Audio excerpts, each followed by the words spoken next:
So that gives you the control of deciding how far can Mr. Penis go into you. 19 minutes? Fuck my life.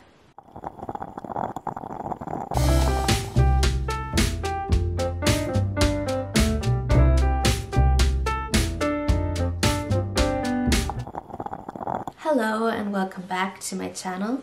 My name is Lara and I haven't yet told you, but I am a sexologist, and I think it could be important to know that, just so kind of my trustworthy is a little stronger than just any other YouTuber that talks about sex, because I actually studied this topic, and obviously therefore I'm not just saying something because that's kind of what I experienced, but it's more something that I actually learned about. So I hope you can take the information from my videos and improve your sexuality or all of your sexual experiences. So what is this video about? As you can see in the title, I will talk about pain during sex or during sexual intercourse, mostly penetration. You will hear about the reasons for pain during sex. Then I will tell you about vaginismus, which is one of the big reasons for pain during sex.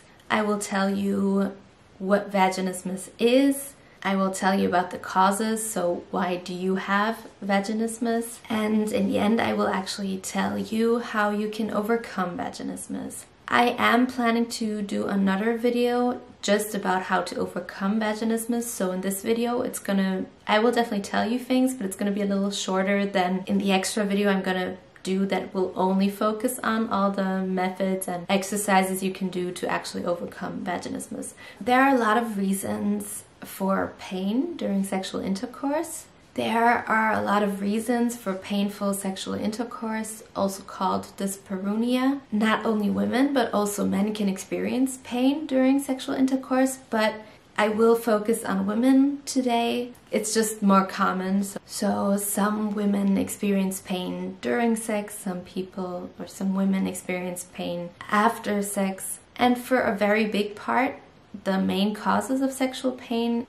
is either a too high muscle tensity that is found in the pelvic floor, but also in the rest of the body, basically. Another basic thing that can cause pain is the idea that whenever you don't say no with your mouth and your words, your vagina does, because your pelvic floor and your jaw muscles are very much connected with each other. It's basically, if you don't really say what you want and what you don't want during sexuality, your vagina will tell the other person, and will tell you too. It actually is a protection for yourself. There are also simply organic problems you can have, temporary or on a long term, that can cause pain during sexuality, like atrophy or a pelvic floor dysfunction, or something like a vaginal yeast infection, a bladder infection. Basically, there are a lot of reasons you could have pain during sexuality. Most of the reasons are changeable, which is very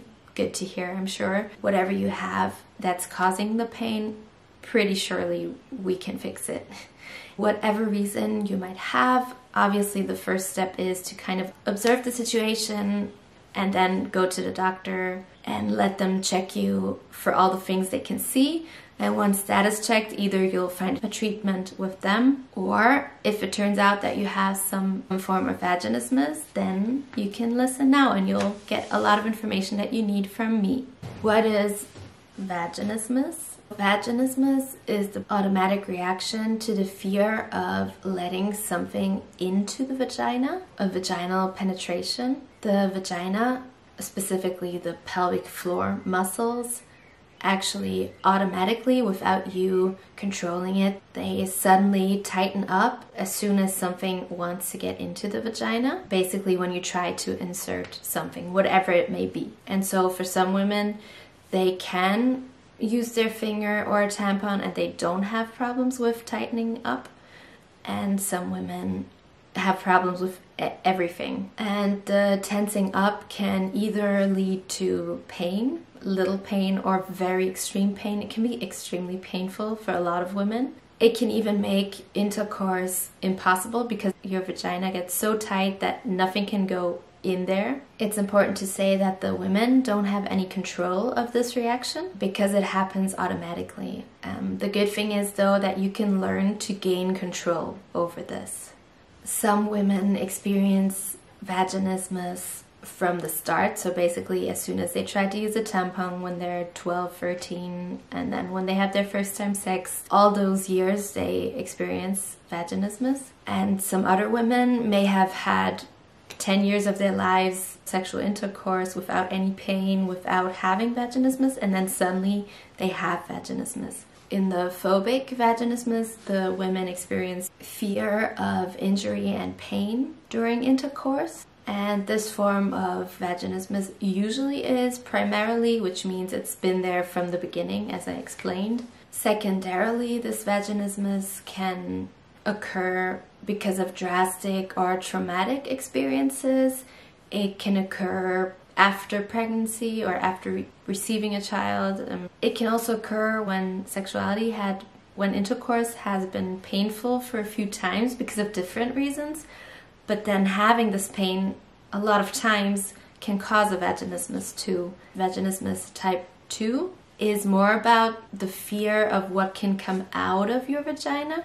So it's kind of the fear of being pregnant, becoming a mother. So the type 1 is more about what is going into my vagina and that fear of that. And the second type is more what can come out of it. Now I'm going to talk about the causes of vaginismus. So why do you have vaginismus? So the causes are diverse, and sometimes there are many causes, sometimes it's one main cause, but in general it has to do with limits in your sexual learning process.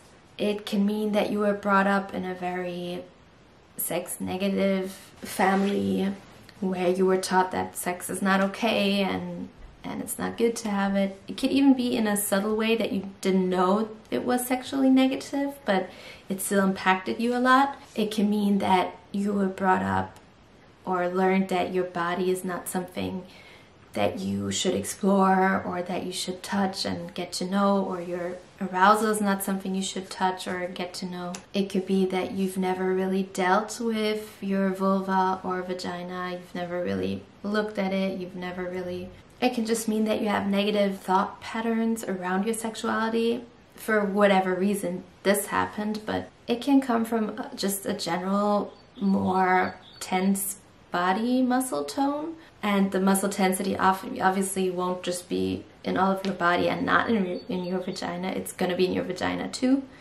And yeah, it can also be that you've had traumatic experiences. It doesn't have to be, but it could mean that too. And traumatic can be a small, short experience that you're not even aware of that it was so traumatic. Or it can be a really traumatic, scary thing that happened. It can be a lot of different things. It can mean you're uncomfortable with your vagina or vulva or with the situation of sex.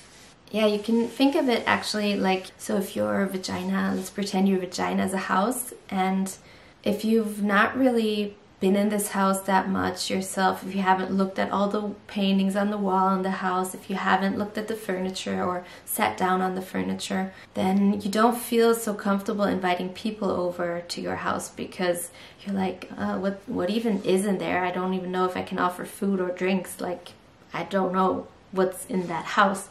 So it's similar to your vagina. If you don't know your vagina very well, it's harder to let someone into your vagina. So the main door just stays closed. It doesn't want to open. That's just how it is, I guess.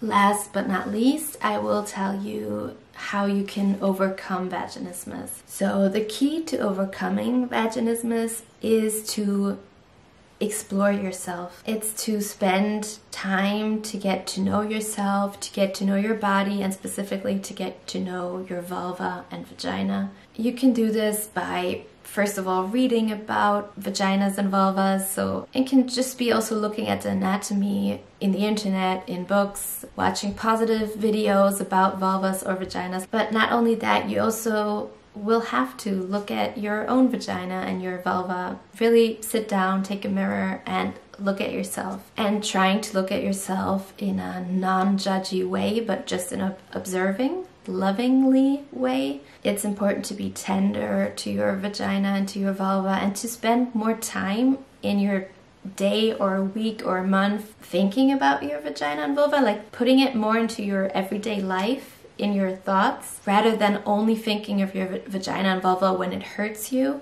Anything that brings you closer to your vulva or vagina is very helpful. Also, touching yourself can be very helpful when fighting against vaginismus. And this doesn't have to be in an arousing way. You can just touch yourself in a loving way. It doesn't have to turn you on. It can, but don't have the expectation, oh, it will have to turn me on when I touch myself. Secondly, really important, learn about your pelvic floor muscles. This is the absolute key. There are hundreds of videos on YouTube that can show you exercises on how to get to know and how to be able to perceive your pelvic floor muscles and to control them. Watch those videos, follow along with the exercises, and concentrate mostly on relaxing your pelvic floor rather than tensing it up. When you have sexual intercourse, you can relax your muscles and they won't tense up that much. You can practice inserting things. There are things that are called dilators,